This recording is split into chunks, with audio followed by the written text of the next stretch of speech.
Saudara-saudari yang terkasih dalam Kristus, judul renungan saya hari ini adalah kesendirian. Siapa dari antara saudara yang suka kesendirian? Mungkin kita akan lebih mudah bersyukur untuk keadaan di mana kita bersama-sama dengan orang lain, dengan keluarga, teman-teman, sahabat dekat, atau dalam acara-acara besar yang ramai. Begitu mendengar kata kesendirian, mungkin beberapa orang akan berkata, aku sudah biasa sendiri, gak masalah. Tapi sebagian orang lagi akan merasa bahwa kesendirian adalah sesuatu yang agak menakutkan dan membuat perasaan gak enak, gak nyaman. Kesendirian yang saya maksudkan di sini lebih kepada sebuah kesendirian yang hening dan tidak melakukan kegiatan apapun, seperti memainkan gadget, buka medsos, main game, atau chatting dan lain-lainnya. Tapi benar-benar sendirian dan tidak melakukan apa-apa. Kehidupan kita sebagai manusia selalu diwarnai oleh dinamika antara di tengah keramaian dan kesendirian. Memaknai kesendirian adalah suatu hal yang sangat penting bagi pertumbuhan rohani kita. Banyak hal bisa terjadi di dalam kesendirian loh.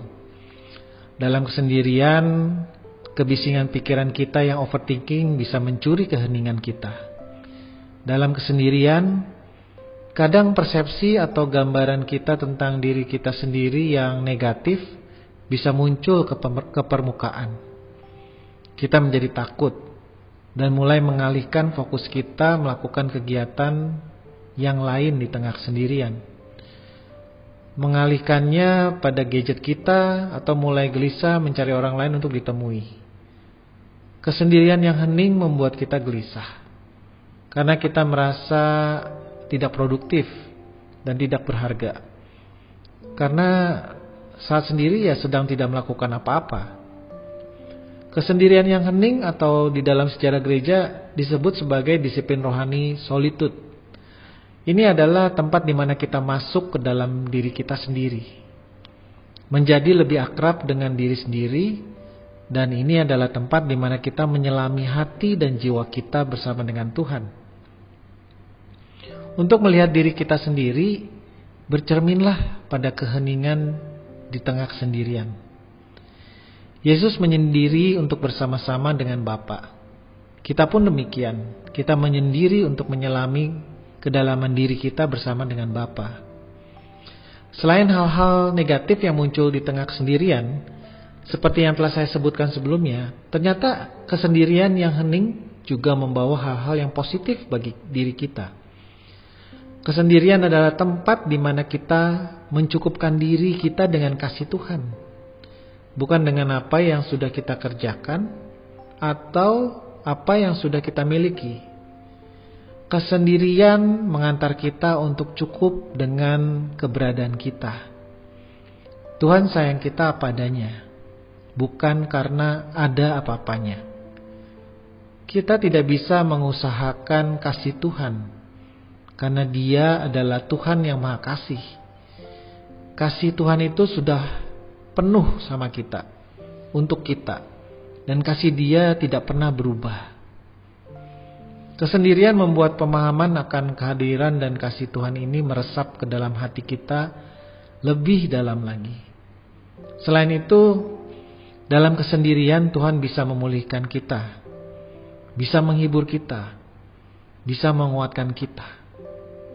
Kesendirian juga merupakan tempat kita mengevaluasi apa yang sudah terjadi di dalam hidup kita, memaknai setiap momen kehidupan kita, setiap relasi kita, gesekan-gesekan dengan orang lain, konflik, dan juga memahami arti kehidupan kita lebih dalam lagi bersama Tuhan.